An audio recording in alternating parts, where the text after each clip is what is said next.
നമസ്കാരം. കേരളം വിട്ട് പല വിദേശ രാജ്യങ്ങളിലും എത്തി അവിടെ പഠിക്കുകയും പല ജോലികൾ ചെയ്യുകയൊക്കെ ചെയ്യുന്ന എൻ്റെ പൂർവ്വ വിദ്യാർത്ഥികളെ പലപ്പോഴും ഞാൻ ഈ പ്ലാറ്റ്ഫോമിൽ പരിചയപ്പെടുത്തിയിട്ടുണ്ട്.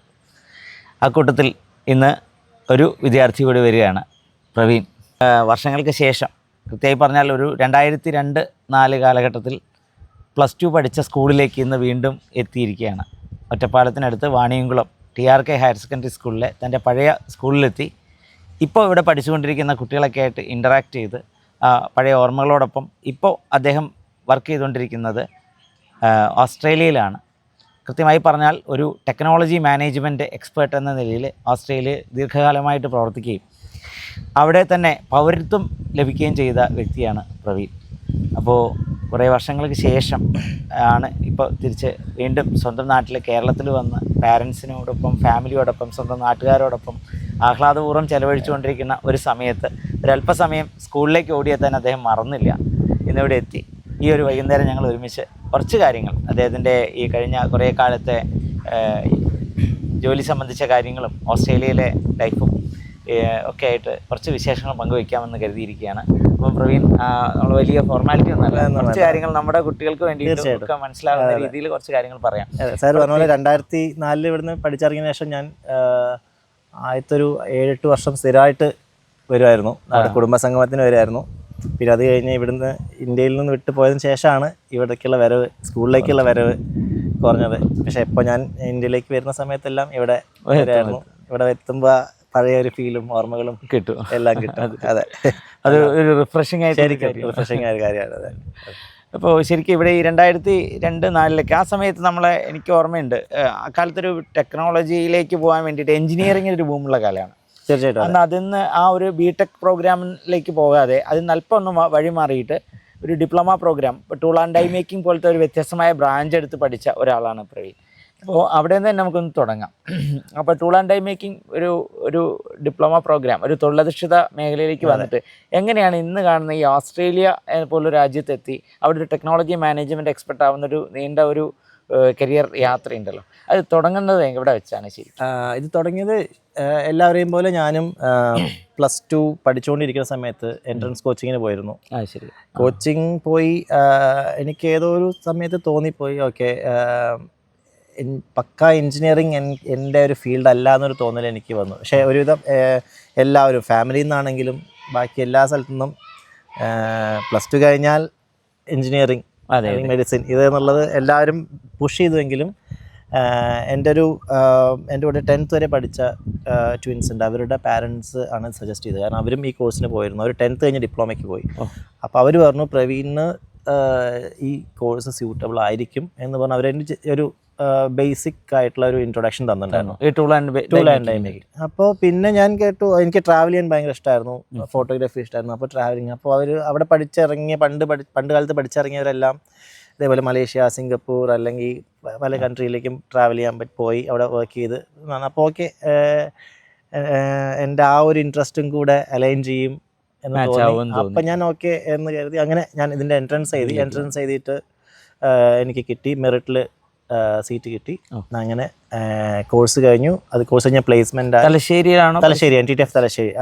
എനിക്കൊരു ഫസ്റ്റ് പ്രിഫറൻസ് അന്ന് തലശ്ശേരിയിലേക്കാണ് പോയി. ഞാൻ അവിടെ തന്നെ. അതാണ് NTTF ശരിക്കും പറഞ്ഞാൽ അതിന്റെ ആസ്ഥാനം സ്റ്റാർട്ട് ചെയ്യുന്നത് തലശ്ശേരിയിലാണ് സ്റ്റാർട്ട് ചെയ്തത്. പിന്നെ അവർ കുറച്ച് കഴിഞ്ഞപ്പോൾ ഓപ്പറേഷണൽ ഈസിനെസ്സിന് വേണ്ടിയിട്ട് അവർ ബാംഗ്ലൂരിലേക്ക് ഹെഡ് ഓഫീസ് മാറ്റി. പക്ഷെ തലശ്ശേരിയാണ് അവരുടെ ഫസ്റ്റ് സെന്റർ. സത്യത്തിൽ ഈ ടൂൾ ആൻഡ് ഡൈ മേക്കിങ്ങിൽ ഒരു ബ്രാൻഡ് നെയിം തന്നെയാണ് NTTF. ടൂൾ ആൻഡ് ഡൈ എന്ന് പറഞ്ഞാൽ അന്ന് NTTF മാത്രമാണ്. ഇപ്പൊ പിന്നെ വേറെ GTTC അങ്ങനെ പല കുറച്ചുണ്ട്. പിന്നെ അതുപോലെ നമ്മുടെ സ്ഥാപനങ്ങൾ വരെ എനിക്കൊരു കുന്നംകുളം, കോഴിക്കോടും 2 പോളിടെക്നിക്കിലും പണ്ട് ടൂൾ ആൻഡ് ഡൈ ഉണ്ടായിരുന്നു. പക്ഷേ NTTFന്റെ ടൂൾ ആൻഡ് ഡൈ ഡിഫറൻസ് അന്ന് എന്തായിരുന്നു വെച്ചാൽ നമുക്ക് 5 ദിവസത്തിൽ 4 ദിവസം പ്രാക്ടിക്കലും 1 ദിവസം തിയറി. അപ്പോൾ പ്രാക്ടിക്കൽ ഓറിയന്റഡ് ആണ് ടീച്ചിങ് മെത്തേഡ്. അങ്ങനെ NTTFലെ ഡിപ്ലോമയ്ക്ക് ശേഷം മറ്റൊരു കാര്യം, അദ്ദേഹം പിന്നീട് ഒരു എഞ്ചിനീയറായിട്ട് മാറുന്നതിന് അദ്ദേഹം തുടർന്ന് ഒരുപാട് പഠനങ്ങൾ നടത്തിയിട്ടുണ്ട്. ഡിപ്ലോമയിൽ നിന്ന് പിന്നെ എഞ്ചിനീയറിംഗ് പ്രൊഫൈലിലേക്ക് വരുന്നത് എങ്ങനെയാണ്? അത് ഞാൻ ആദ്യം ഒരു പ്രൊഫഷണലിയാണ് എഞ്ചിനീയറായിട്ടാണ് ഞാൻ പിന്നെ അക്കാഡമിക്കൽ ക്വാളിഫിക്കേഷൻ വൈസ് എഞ്ചിനീയറിംഗിലേക്ക് മാറിയത്. കാരണം ഡിപ്ലോമ കഴിഞ്ഞ് ഞാൻ ടൂൾ മേക്കറായി വർക്ക് ചെയ്തുകൊണ്ടിരിക്കുമ്പോൾ എനിക്ക് ഡിസൈൻ എഞ്ചിനീയറായിട്ട് ഒരു പൊസിഷനിലേക്ക് ഓഫർ വന്നു. അതിൽ ഞാൻ ആ ജോബ് സ്റ്റാർട്ട് ചെയ്ത് മേ ബി ഒരു 1 ഇയർ കഴിഞ്ഞപ്പോൾ പതുക്കെ ഓക്കെ ഫ്യൂച്ചറിൽ ഒരു ബാച്ചിലർ ഡിഗ്രി എടുത്താൽ ഫ്യൂച്ചറിൽ ബെനിഫിറ്റ് ഉണ്ടാവുമെന്ന് കരുതി ഡിപ്ലോമ കഴിഞ്ഞവർക്ക് വർക്ക് ചെയ്തുകൊണ്ട് തന്നെ ബാച്ചിലർ ഡിഗ്രി എടുക്കാൻ പറ്റുന്ന AMI എന്ന associated member of institution of engineers അപ്പോൾ IEI institution of engineers India provide ചെയ്യുന്ന ഒരു സർട്ടിഫിക്കേഷനാണിത്. അതിൽ നമ്മുടെ മറ്റ് എഞ്ചിനീയറിംഗ് പോലെ നമുക്ക് ഫുൾ സബ്ജക്ട്സ് പഠിക്കേണ്ട 13 സബ്ജക്ട്സ് പഠിച്ചാൽ മതി. നമുക്ക് നമ്മുടെ പേസിൽ പതുക്കെ ഞാൻ അതൊരു എനിക്കൊരു 4.5 to 5 ഇയേഴ്സിൽ പതുക്കെ എക്സാംസ് എഴുതി കംപ്ലീറ്റ് ചെയ്തു. 2015 എനിക്ക് ബാച്ചിലർ ഡിഗ്രി കിട്ടി. അപ്പോൾ അങ്ങനെ അത് കഴിഞ്ഞ ശേഷമാണ് ഓസ്ട്രേലിയയിലേക്ക് ഉള്ളൊരു എൻട്രി എങ്ങനെയായിരുന്നു? ഓസ്ട്രേലിയക്ക് ഉള്ളത് പക്ക ലക്ക് എന്ന് പറയാൻ പറ്റില്ല. കാരണം ഞാൻ എൻ്റെ ക്വാളിഫിക്കേഷൻ ആൻഡ് എക്സ്പീരിയൻസ് ബേസ്ഡ് ആണ്. പക്ഷേ അതിലേക്കുള്ള ഫസ്റ്റ് സ്റ്റെപ്പ് ഒരു ലക്കായിരുന്നു. ഞാൻ ലിങ്ക്ഡിനിലൊരു ജോബ് ആഡ് കണ്ടു, അതിലൂടെ ഡയറക്റ്റ് അപ്ലൈ ചെയ്ത് ഞാൻ വിട്ട് കളഞ്ഞു. പിന്നെ അത് കഴിഞ്ഞ് അവർ എന്നെ കോൺടാക്ട് ചെയ്തു. മൾട്ടിപ്പിൾ ലെയേഴ്സ് ഓഫ് ഇൻ്റർവ്യൂസ് ഉണ്ടായിരുന്നു. ഓസ്ട്രേലിയയിലേക്ക് എനിക്ക് 3 ഡേയ്സിന് ഫ്ലൈറ്റ് ടിക്കറ്റും വിസയെല്ലാം എടുത്ത് തന്ന് ഫേസ് ടു ഫേസ് ഇൻ്റർവ്യൂവിന് ഞാൻ പോയി. അങ്ങനെ അതൊരു 1 ഇയർ പ്രോസസ്സായിരുന്നു ടോട്ടൽ. ഒരു ഫെബ്രുവരിയിൽ തുടങ്ങി നെക്സ്റ്റ് ജാനുവരിയിലാണ് ഞാൻ അവിടെ ജോബ് എത്തുന്നത്. അതാ ഞാൻ വർക്ക് ചെയ്യുന്ന പെർട്ടിക്കുലർ സോഫ്റ്റ്വെയർ മോൾഫ്ലോ എന്ന സോഫ്റ്റ്വെയർ ചെയ്യുന്ന ആൾക്കാർ വളരെ കുറവായിരുന്നു ഓസ്ട്രേലിയയിൽ. അപ്പോൾ അതുകൊണ്ട് കുറച്ചുകൂടി ഈസിയായി കിട്ടാൻ ഈസിയായി. ഇപ്പോൾ നിലവിലെ വർക്ക് ചെയ്യുന്ന പ്രൊഫൈൽ അതേ കമ്പനിയും പ്രോസസ്സും ഒക്കെ തന്നെയാണ്? സെയിം പ്രൊഫൈലാണ്, സെയിം കമ്പനി തന്നെയാണ്. ഞാൻ കമ്പനി മാറിയിട്ടില്ല, സെയിം കമ്പനിയാണ്. പക്ഷേ കുറേ അഡീഷണൽ റെസ്പോൺസിബിലിറ്റീസ് വന്നു. ഞാനിപ്പോൾ അവിടെ ടൂളിംഗ് ടീമിലെ ടൂളിംഗ് എഞ്ചിനീയർ എന്നുള്ള പൊസിഷൻ അല്ല, പക്ഷേ ഈ ടൂളിംഗ് പ്രോസസ്സിൻ്റെ ഇനീഷ്യൽ സ്റ്റേജിലെല്ലാം ഞാൻ നോക്കും. പിന്നെ ഒരു ടൂൾ മാനുഫാക്ചർ ചെയ്ത് അത് ചൈനയിൽ നിന്ന് ഞങ്ങൾ മാനുഫാക്ചർ ചെയ്യുന്നത്. ചൈനയിൽ മാനുഫാക്ചർ ചെയ്ത് കഴിഞ്ഞാൽ അവിടെ പോയി ഈ ടൂളിനെ ട്രയൽ എടുത്ത് കമ്മീഷൻ ചെയ്യുന്ന ജോബും കൂടെ ഇപ്പോൾ ഞാൻ ഈ പ്രൊഫൈൽ കണ്ടപ്പോൾ പ്രവീൺ ഇതിനോടൊപ്പം സൗത്ത് ഓസ്ട്രേലിയൻ യൂണിവേഴ്സിറ്റിയിൽ നിന്ന് ഒരു മാസ്റ്റേഴ്സും മാനേജ്മെന്റിൽ എഞ്ചിനീയറിംഗ് മാനേജ്മെന്റ്. അപ്പോൾ ചുരുക്കത്തിൽ ഇപ്പോൾ അവിടെ എത്തിക്കഴിഞ്ഞപ്പോഴും പഠനം തുടരുകയാണ്. അത് നമ്മൾ കണ്ടിന്യൂസ് ആയിട്ട് നമ്മൾ ഈ അപ്സ്കിൽ ചെയ്തുകൊണ്ടിരിക്കണമല്ലോ. അതെ, പ്രത്യേകിച്ച് ഇപ്പോഴത്തെ ഒരു എക്കോണമിയിൽ നമ്മൾ സ്റ്റാഗ്നേറ്റ് ആയി പോകും. അപ്പോൾ അതുകൊണ്ട് എനിക്ക് മാസ്റ്റേഴ്സ് എടുത്താൽ കൊള്ളാൻ തോന്നി. എൻ്റെ കമ്പനി സ്പോൺസർ ചെയ്തു ഫീ എല്ലാം. അപ്പോൾ എഡ്യൂക്കേഷൻ എനിക്ക് ഫിനാൻഷ്യൽ ബർഡൻ ഒന്നും ഉണ്ടായിട്ടില്ല. അല്ലെങ്കിൽ ഇപ്പോൾ ഇവിടുന്ന് ഒരു ഇൻ്റർനാഷണൽ സ്റ്റുഡൻറ്റ് പോകുമ്പോൾ അവർക്ക് അറൗണ്ട് 40 lakhs ആണ് 2 ഇയർ കോഴ്സിന് വരിക, ഏകദേശം വരിക. അപ്പോൾ അതെനിക്ക് കമ്പനി അവർ ഫ്രീ ആയിട്ട് തന്നു. അപ്പോൾ അതുകൊണ്ട് പഠിച്ചു. അതായത് ഒരു അപ്സ്കില്ലിംഗ്, അതിനോടൊപ്പം ഒരു ഹയർ എഡ്യൂക്കേഷൻ പ്ലസ് വർക്ക്, ഇതെല്ലാം തീർച്ചയായിട്ടും നടന്നു പോകും. അതെ. കാരണം ഇനി അടുത്തൊരു സ്റ്റെപ്പ് എന്ന് പറഞ്ഞാൽ നമുക്ക് കുറച്ച് മാനേജീരിയൽ സ്കിൽസും കൂടെ ഉണ്ടെങ്കിൽ നമുക്ക് മുന്നോട്ട് പോകാൻ ഈസി ആയിരിക്കും. ഒരു മെന്ററിംഗ് ലെവലിലേക്ക് എത്തി നമ്മൾ ഇത്രയും കാലം ഈ ഫീൽഡിൽ വർക്ക് ചെയ്ത്. തീർച്ചയായിട്ടും നമ്മൾ NTTF-ലെ പഠനമായിട്ട് ബന്ധപ്പെട്ട് പറഞ്ഞപ്പോൾ എനിക്കൊരു ഓർമ്മ, മുമ്പ് പ്രവീണുമായിട്ട് ഒരിക്കൽ സംസാരിച്ച സമയത്ത് പറഞ്ഞൊരു കാര്യം ഓർമ്മയിലേക്ക് വന്നു. നിങ്ങൾ ആ പഠിക്കുന്ന സമയത്ത് NTTF-ൽ ചെയ്ത ഒരു പ്രോജക്റ്റ് ആണോ ആ ഗേറ്റിൽ നമ്മളെ പത്രം ഇടാൻ വേണ്ടിയിട്ടുള്ള ഒരു പെട്ടി? അക്കാലത്ത് ആദ്യമായിട്ടുള്ളൊരു ഇന്നോവേറ്റീവ് ആയിട്ട് സംഗതി ഫസ്റ്റ് ടൈം ഇൻട്രൊഡ്യൂസ് ചെയ്ത് മലയാള മനോരമ തോന്നുന്നു. മനോരമ ഇതേപോലെ അന്ന് ഞാൻ സെക്കൻഡ് ഇയർ പഠിക്കുകയായിരുന്നു. അപ്പം ഞങ്ങളുടെ ഫൈനൽ ഇയർ സ്റ്റുഡൻസ് ആണ് ഇതിൻ്റെ ഇനീഷ്യൽ ഡിസൈൻസ് കാര്യങ്ങളെല്ലാം ചെയ്തിട്ടുണ്ടായിരുന്നത്. അപ്പോൾ ഞങ്ങളുടെ ഇൻസ്റ്റിറ്റ്യൂട്ടിൻ്റെ മറ്റേ കോഴ്സിൻ്റെ ഭാഗമായിട്ട് തന്നെ നമ്മൾ ഇതേപോലെ ചെറിയ പ്രൊജക്റ്റുകൾ എടുത്ത് റിയൽ ടൈം പ്രൊജക്റ്റ് നമ്മൾ ചെയ്യുന്നുണ്ടായിരുന്നു.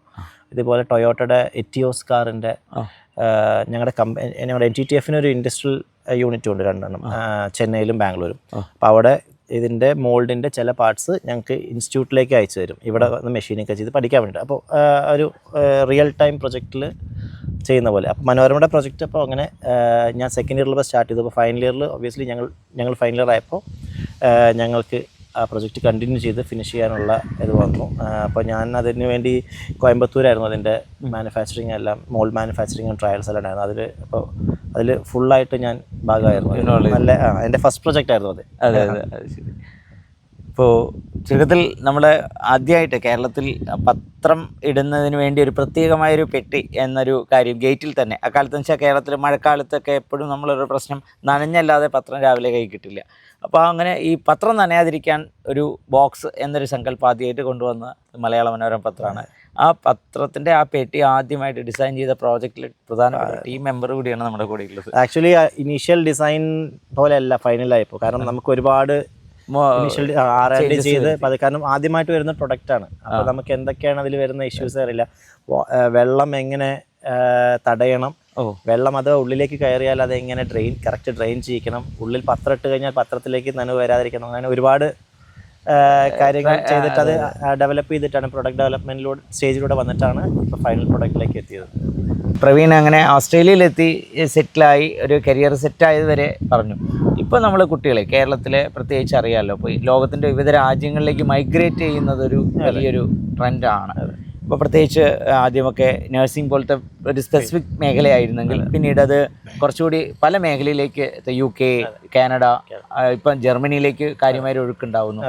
പക്ഷേ എങ്കിലും ചോദിക്കുകയാണ്, ഇനി പുതിയ പുതിയ ഡെസ്റ്റിനേഷൻസ് നമ്മുടെ കുട്ടികൾ നോക്കുമ്പോൾ ഓസ്ട്രേലിയ എത്രമാത്രം നമ്മുടെ കുട്ടികൾക്ക് ഒരു അഡ്വൈസബിൾ ആണ്?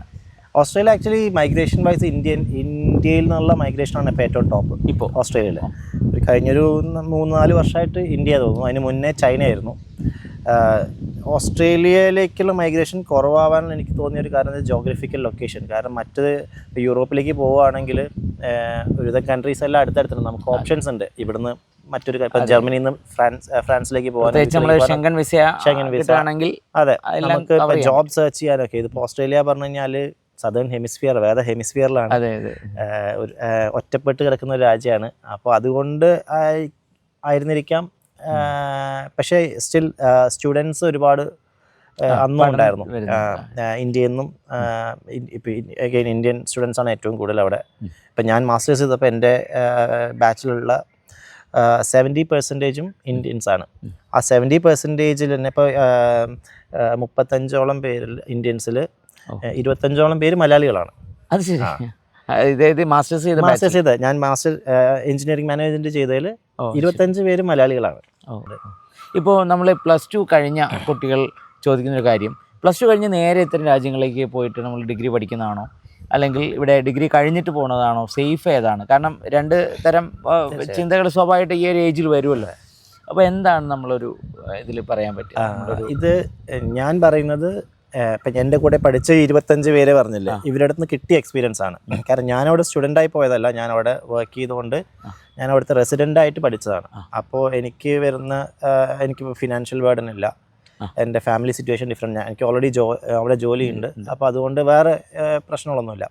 ഈ വരുന്ന കുട്ടികളുടെ അടുത്ത് നിന്ന് മനസ്സിലാക്കിയതെന്ന് വെച്ചാൽ ഏറ്റവും നല്ലത് ബാച്ചിലേഴ്സ് ചെയ്യുന്നതാണ് അവിടെ പോയിട്ട്. അതായത് ഇവിടെ +2 കഴിഞ്ഞിട്ട് പറ്റുമെങ്കിൽ നമ്മുടെ സാഹചര്യങ്ങളും എല്ലാം ഒത്ത് നമുക്ക് അവിടെ ബാച്ചിലേഴ്സ് ചെയ്യാൻ പറ്റുക. അതാണ് കുറച്ച് എക്സ്പെൻസീവ് ആവും.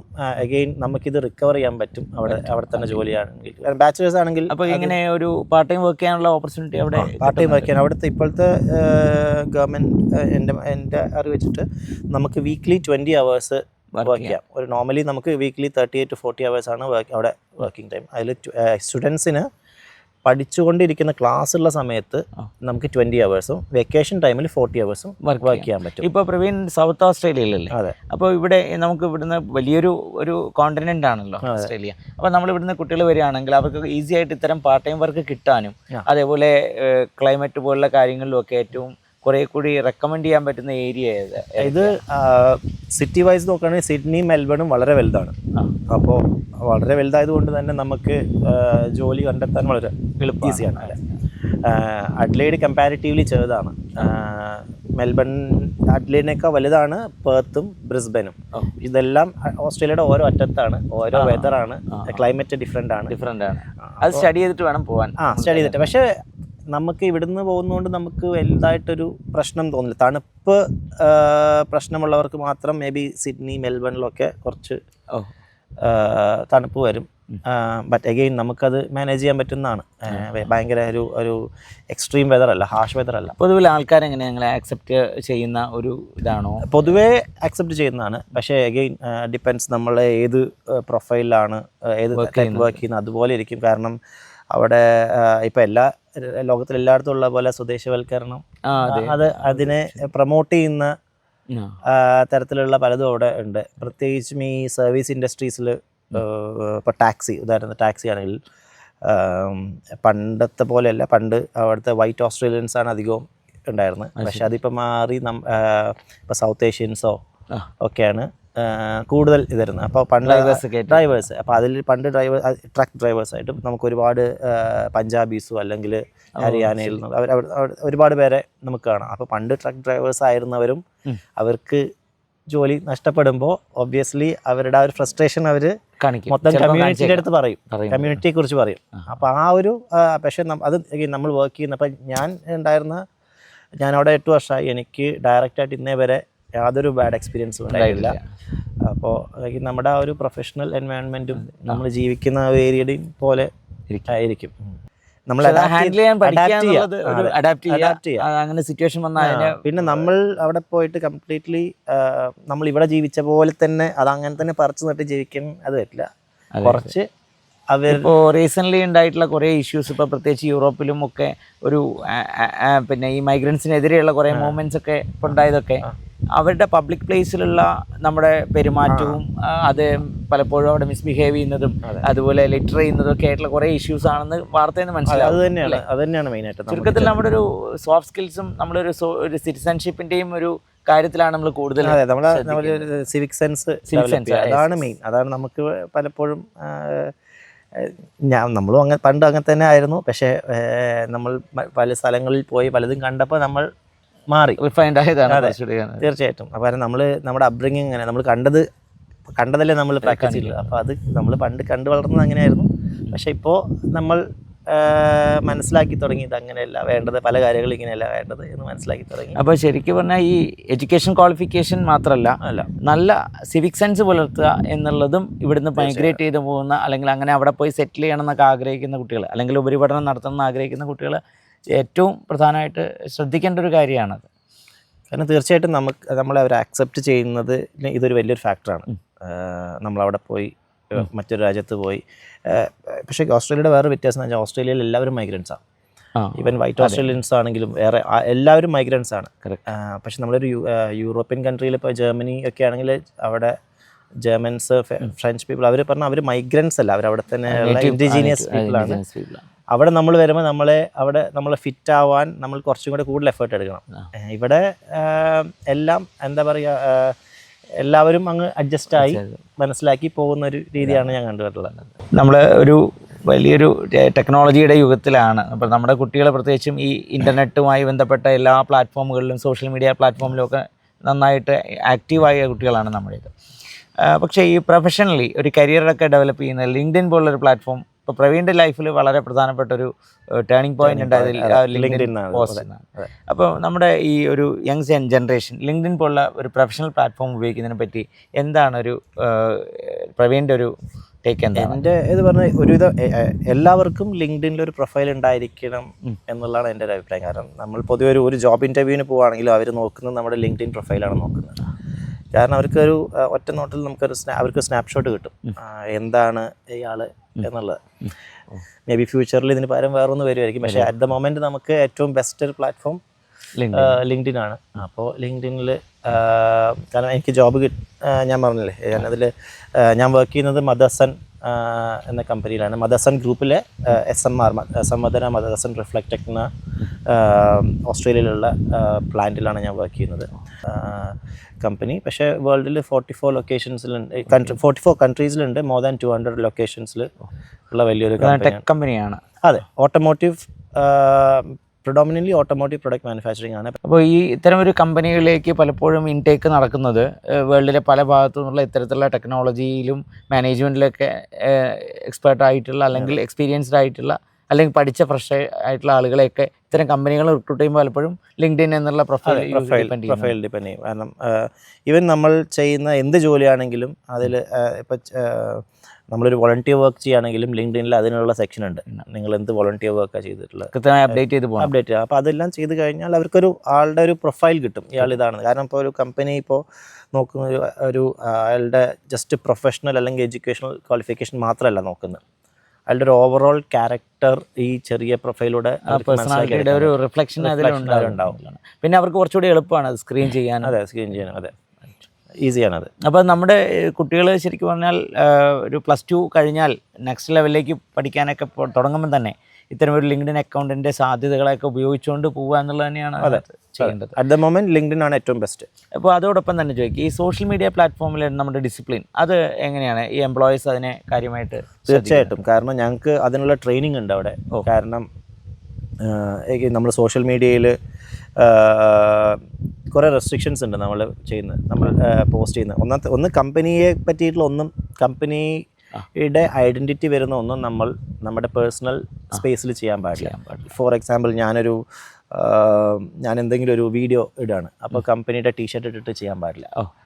അപ്പോൾ കാരണം ആ വീഡിയോ ചിലപ്പോൾ ചിലവർക്ക് ഗുണമുണ്ടായിരിക്കാം, പക്ഷേ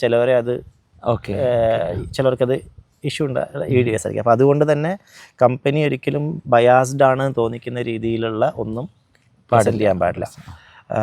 പിന്നെ അതുപോലെ നമ്മുടെ പേഴ്സണൽ വ്യൂസ് ഒരു പരിധി വരെ ഓക്കെ, പക്ഷേ അത് ഒരു പരിധി കഴിഞ്ഞ് അത് കമ്പനിയുടെ റെപ്യൂട്ടേഷനെ ബാധിക്കുന്നതിലേക്ക് എത്തിക്കഴിഞ്ഞാൽ അത് ബാധിക്കും. അപ്പോൾ അതും നമ്മൾ ഒരുപാട് കൺട്രോൾ ചെയ്യണം. ഞാൻ സോഷ്യൽ മീഡിയയിൽ പണ്ട് ആക്റ്റീവായിരുന്നു. പിന്നെ അത് സോഷ്യൽ മീഡിയയിൽ ഒരു എന്താ പറയുക, ഒരു വാല്യൂ അഡീഷൻ ഫീൽ ചെയ്യാത്തത് കൊണ്ട് ഞാൻ ഫേസ്ബുക്ക് കംപ്ലീറ്റ്ലി ഇല്ല, സ്റ്റോപ്പ് ചെയ്തു. ഇൻസ്റ്റയിൽ ബാക്കി വളരെ ക്ലോസ് ഫ്രണ്ട്സായിട്ട് കണക്ട് ചെയ്യാനും ഒക്കെ വേണ്ടി മാത്രം കീപ്പ് ചെയ്യും മാത്രമേ ഉള്ളൂ, അല്ലാതെ വേറെ. അപ്പോൾ അതിൽ കുറച്ച് ഡിസിപ്ലിൻഡ് ആയിട്ട് പോവുക എന്നുള്ളതാണ്. പ്രത്യേകിച്ച് കംപ്ലീറ്റ്ലി ഡിറ്റാച്ച് ആവേണ്ട ആവശ്യമില്ല, കാരണം അതിലൂടെ നല്ല കുറേ കാര്യങ്ങൾ നമുക്ക് കിട്ടും, ഇൻഫർമേഷൻസ് എല്ലാം കിട്ടും. കംപ്ലീറ്റ്ലി ഡിറ്റാച്ച് ആവാന്നല്ല, നമ്മളതിനെ കൺട്രോൾ ചെയ്യുക, ഫിൽട്ടർ ചെയ്യുക. മറ്റെന്തെങ്കിലും ഒരു അഡ്വൈസ് നമ്മുടെ കുട്ടികൾക്ക്, പ്രത്യേകിച്ച് ഈ ഹയർ എഡ്യൂക്കേഷൻ്റെയും കരിയറിൻ്റെയൊക്കെ ഫീൽഡിലേക്ക് വരുമ്പോൾ, പ്രത്യേകിച്ച് ടെക്നോളജിയുടെ ഫീൽഡിലൊക്കെ ഉള്ള കുട്ടികൾ ഒക്കെ എന്തെങ്കിലും ഒരു അഡ്വൈസ് ഉണ്ടോ? അഡ്വൈസ് എന്ന് വെച്ചാൽ, ഇപ്പം ഞാനൊക്കെ പഠിക്കുന്ന 20 വർഷം മുന്നേ പറഞ്ഞാൽ നമുക്ക് ചോയ്സസ് കുറവായിരുന്നു. അപ്പോൾ എല്ലാവരും പോകുന്ന 1-2 പാത്തുകളുണ്ടായിരുന്നു. അത് നമുക്ക് കറക്റ്റാണോ അറിയില്ല. പലപ്പോഴും നമ്മൾ പാരൻസിൻ്റെയോ അല്ലെങ്കിൽ ബാക്കിയുള്ളവരുടെയോ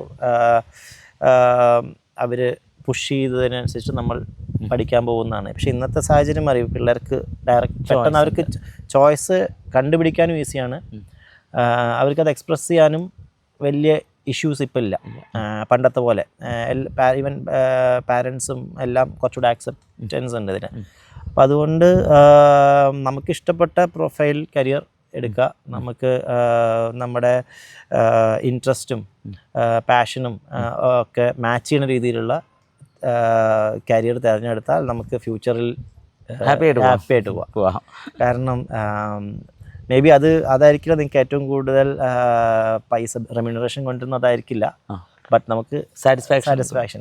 നമ്മൾ എല്ലാറ്റിനെയും നമ്മൾ മറ്റേ ഡോളർ വാല്യൂ അല്ലെങ്കിൽ റുപ്പി വാല്യൂയിലേക്ക് കൺവേർട്ട് ചെയ്യുമ്പോൾ നമ്മുടെ ഹാപ്പിനെസ്സിനെയും കൺവേർട്ട് ചെയ്യണം നമ്മൾ. കറക്റ്റ്. ഇപ്പോൾ നമ്മൾക്ക് ഒരാൾക്കിപ്പോൾ 100 രൂപ കിട്ടി, അയാൾക്ക് ഹാപ്പി അല്ല, മറ്റേ 80 രൂപ കിട്ടി ഹാപ്പി ആണെങ്കിൽ ആ ഹാപ്പിനെസ്സിനെയും ഒരു വാല്യൂയിലേക്ക് കൺവേർട്ട് ചെയ്ത് ട്രൈ ചെയ്യണം. കറക്റ്റ്, നല്ലൊരു മെസ്സേജാണ് അത്.